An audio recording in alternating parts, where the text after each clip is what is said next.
Om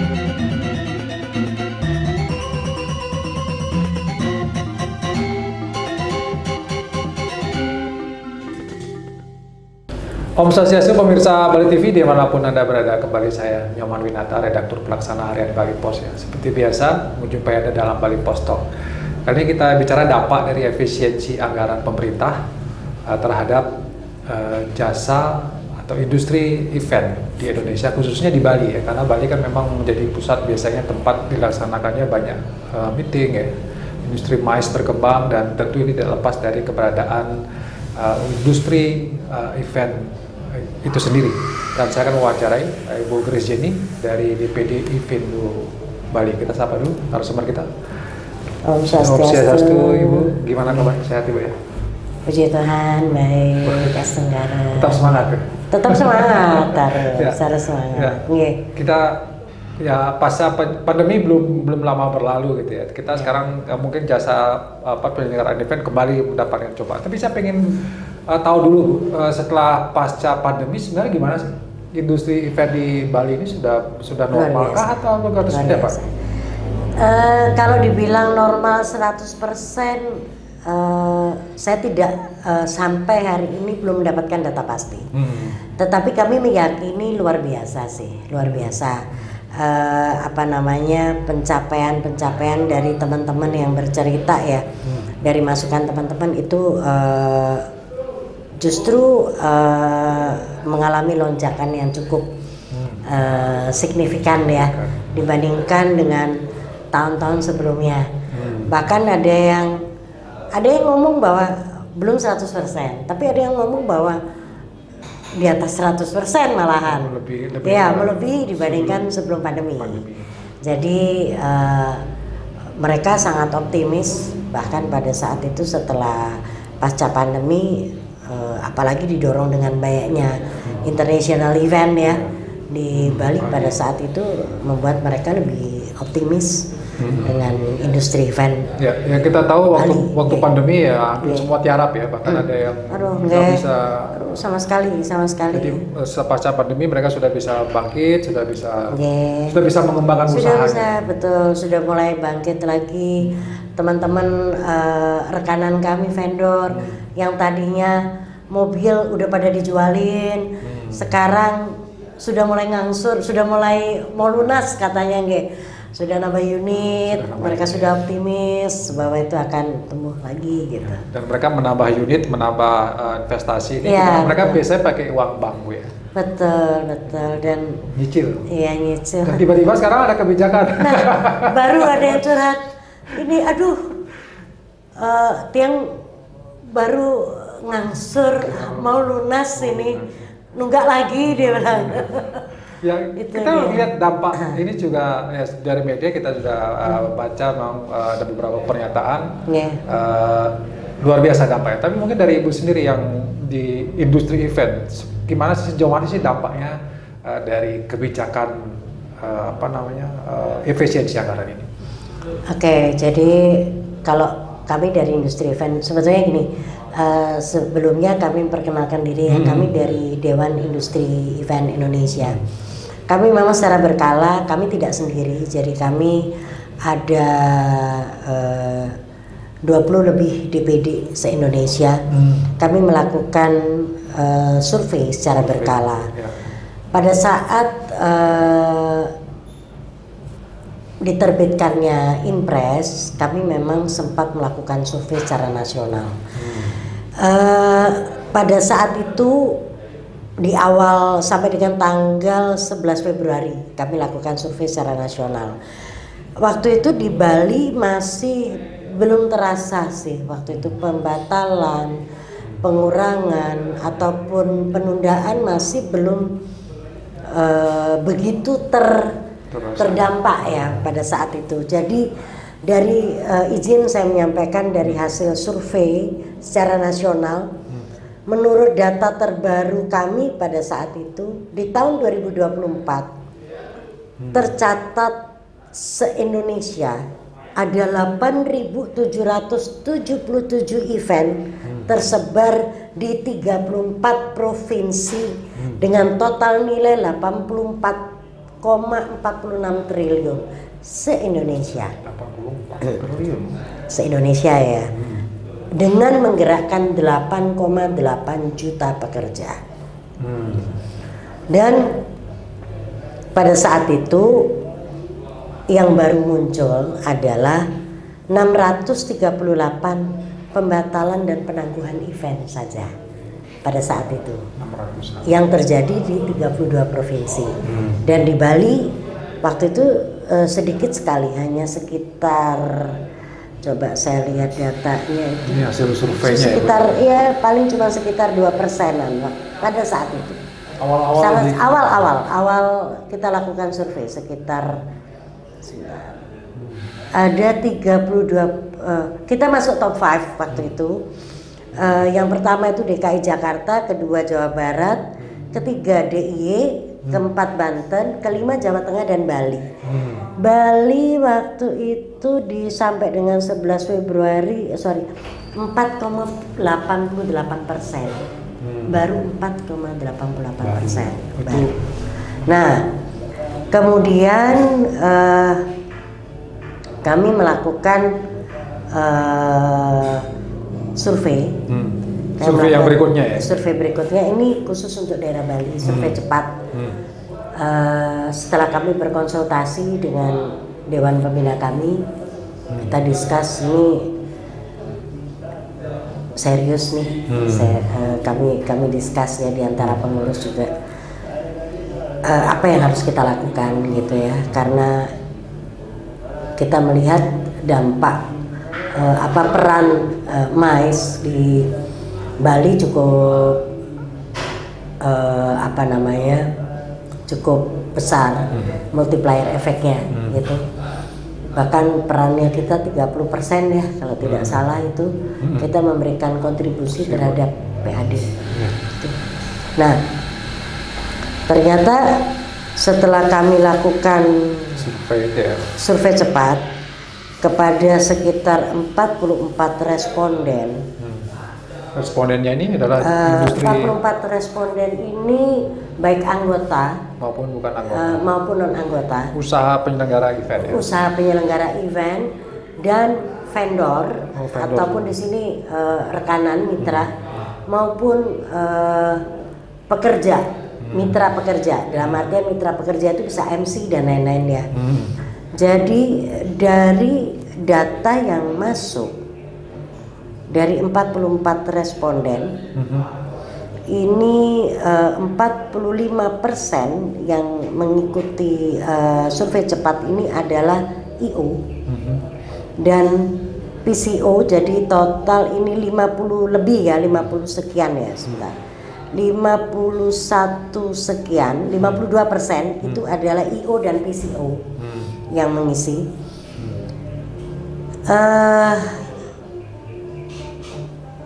85% itu terdampak. Ya. 85% yang sudah sebagian besar ya terdampak. Sebagian besar terdampak. Jadi cukup berat. Ternyata tidak main-main. Hanya sekian bulan saja. Dampak ini sudah mulai dirasakan oleh teman-teman gitu. Jadi dan itu kami coba lakukan analisa lagi. Jadi kami membuat estimasi berdasarkan data survei dari Evendo yang sebelumnya, bahwa dari sekian ribu usaha IO itu sekitar 6% itu ada di Bali. Nah itu kita temukan ada sekitar 150, karena kita tidak memiliki data pasti berapa sih jumlah PCO, IO, vendor, pendukung usaha IO di Bali. Tidak ada data pasti. Contoh sederhana, Evendo saja anggotanya sudah 42 gitu. Yang non anggota bagaimana? Yang bukan anggota Evendo berapa? Itu bisa ada ya, pasti ada. banyak gitu. Kami meyakini pasti banyak gitu. Kita taruhlah kita 150 dan rata-rata mereka itu mengalami pembatalan dan penundaan. Itu range-nya sekitar 5 sampai dengan 10. Kita ambil rata 5 saja. Maka ada sekitar 750 event. Itu yang terdampak. Ya. Itu terdampak itu artinya sudah dibatalkan atau ditunda gitu ya, tunda tanpa batas waktu yang jelas. Betul. Itu potensi batal juga. Ya. Artinya juga pendapatan mereka sudah hilang. Sudah pasti hilang. Dan itu mereka rata-rata mengalami penurunan penghasilan itu di atas 30%. Itu yang mereka alami. Nah, itu baru perkiraan dalam 3 bulan kuartal pertama ini. Dalam 3 bulan ya. Untuk potensi event-event yang mereka sudah menerima reservasi sebelumnya. Kan ada yang sudah menerima reservasi di bulan April. Itu yang ditunda dibatalkan betul. itu ya. Ada yang di bulan Juni, ada yang di bulan Oktober, ada yang di bulan November, ada yang di bulan Februari kemarin yang sudah dibatalkan, ada yang di bulan Maret. Itu dibatalkan. Nah, yang sudah dibatalkan seperti itu. Nah, dan itu trennya memang lebih banyak didominasi oleh government dengan BUMN serta lembaga. Nah, tapi yang cukup menarik ada corporate event juga di dalamnya.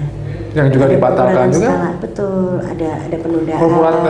Pengurangan skala event, corporate event, non-government. Berarti tidak hanya government saja yang mengurangi eventnya ya? Betul, pengurangan skala. Skala juga. Pengurangan skala. Nah, ini yang terjadi. Nah, ini kita menggunakan hitungan yang sangat sederhana. Berarti kalau potensi kira-kira potensi kerugiannya berapa, Bu? Kalau teman-teman di Bali ini ya? Kalau arti pendapatan yang hilang gitu, harusnya dapat sekian tapi hilang gara-gara dibatalkan. Gara-gara dibatalkan ini ya. Kalau kita bikin perhitungan sederhana dengan 700 taruhlah 150 badan usaha nih. Dengan estimasi 6 sampai dengan 7% dari skala hitungan nasional ya. Berarti kalau event terdampaknya sekitar 5 event dalam 3 bulan pertama, anggap aja 150 badan usaha dikali 5 event, berarti 750 event yang dibatalkan, ditunda, dikurangi anggarannya. Anggap aja kita sekarang 50% taruhlah event kecil yang range-nya sekitar 200 juta sampai 300 juta. Terus 40% event menengah yang nominalnya mungkin 1 M termasuk pajak itu sudah. Terus kemudian 10% ya event besar yang nilainya bisa mencapai sekitar 5 M lah 5M. per event. Itu sekitar 75 event. Berarti taruhlah kalau kita hitung-hitung, berarti potensi di kuartal pertama ini loss-nya sekitar 787 M. Nah, berarti kalau kita hitung sampai dengan 1 tahun ya bisa 3 triliun sekian. 3 triliunan ya. Itu ya bukan cuma IO aja ya, di dalamnya pasti ada komponen IO kan di dalamnya pasti ada sound system, ada lighting, ada transport, ada hotel, ada UMKM, merchandise, catering dan lain-lain. Itu tenaga kerjanya juga ada yang pasti. Ada yang sudah merencanakan melakukan efisiensi juga ya usaha-usaha ya, teman-teman. Ada teman yang sudah coba, cuman mudah-mudahan tidak. Ini iya. Saya menghimbau tidak. Berarti masih ada.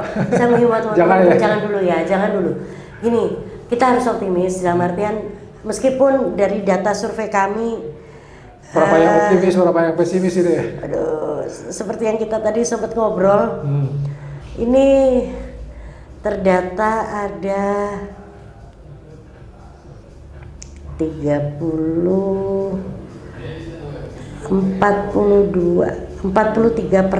itu menyatakan pesimis dengan situasi saat ini. Sisanya 27% itu netral dan sisanya masih optimis. Optimis dalam artian dia menyatakan bahwa sama seperti tahun-tahun sebelumnya bahwa ada regulasi efisiensi toh nanti dicabut kembali karena demikian. Berarti harapannya sebenarnya kebijakan efisiensi ini dicabut gitu. Dicabut gitu. Karena kalau dipasang terus tiap hampir setahun ke depan ini akan sangat. Ya, aspirasi teman-teman seperti itu sih. Efisiensi boleh, tapi event tetap ada dan tetap jalan. Skalanya mungkin. Kalaupun ada efisiensi, mungkin ada pengurangan, tapi bukan berarti dihentikan seperti itu. Terus kalaupun penyesuaian di anggaran lah, bahwa jangan sampai event-event itu dibatalkan. Poinnya di situ. Nah, itu sih harapan dari teman-teman yang seperti saya cerita tadi, ada yang sudah ngangsur nih, gitu, terus kemudian ancang-ancang nunggak, terus ada yang ngomong Mbak, saya mau efisiensi, jangan dulu, saya bilang, kita sudah pernah melalui COVID nih, gitu, COVID itu sangat berat, gitu, dan kita optimis bahwa kita bisa lalui. Kalau misalnya kita kemungkinan terburuk Bu Grace, tidak terjadi, artinya tidak terjadi kebijakan membatalkan, tapi tetap ini akan ketat efisiensi anggaran, apa yang diharapkan oleh kawan-kawan? Pastinya ya sama seperti pada saat COVID lalu yang saya sampaikan kepada pemerintah juga sama, dan puji Tuhan juga pada saat COVID itu kita juga dibantu, yaitu adanya stimulus dan relaksasi di pajak seperti itu. Relaksasi. Ya, keringanan teman-teman misalkan perbankan gitu. Bunganya. Itu yang mungkin bisa yang mungkin dibantu. Ya, tapi harapan utamanya tolonglah kebijakan efisiensi ini ditinjau kembali. Ditinjau kembali. Gitu, tinjau kembali. Dan dampaknya luar biasa dan khususnya untuk di Bali. Ya bukan berarti Bali takut seperti ini. Saya meyakini selama kita bersatu, kita sama-sama kita cari solusi bersama. Banyak teman-teman kita yang mengusulkan, ayo kita jangan bertumpu di satu kaki. Misalkan kita diversifikasi, coba kita cari terobosan mais mancanegara dan lain-lain. Tapi sekali lagi semuanya kan membutuhkan anggaran, membutuhkan insentif untuk narik mais luar ke Bali. Kita harus bertarung dengan daerah-daerah lain. Siapa yang akan menarik? Kita butuhkan biaya-biaya promosi, gitu kan? Itu tidak sedikit biayanya. Sementara di sisi yang lain ada efisiensi, kan gitu. Nah ini, ayo gitu. Siapa yang akan melakukan ini? Ya harus sama-sama, gitu. Tidak bisa bertumpu pada asosiasi saja. Pemerintah juga harus berperan. Dan di sini memang negara harus hadir, gitu. Dan Bali adalah bagian dari Indonesia yang perlu juga mendapatkan perhatian. Terima kasih Ibu Grace Jenny dari DPDI Vendo Bali sudah menyampaikan keluh kesahnya juga harapannya terutama ya. Mudah-mudahan ini menjadi perhatian kita bersama. Pemerintah di Provinsi Bali juga bisa mengambil peran untuk bagaimana menyelamatkan juga, dan pemerintah pusat mudah-mudahan juga ada kebijakan meninjau kembali ya efisiensi, karena ini dampaknya luar biasa bagi kita semua. Demikian dari Postalk kali ini, saya ucapkan terima kasih atas perhatian Anda. Saya tutup dengan Pramu Santi. Om Santi Santi Santi. Terima kasih, sampai jumpa.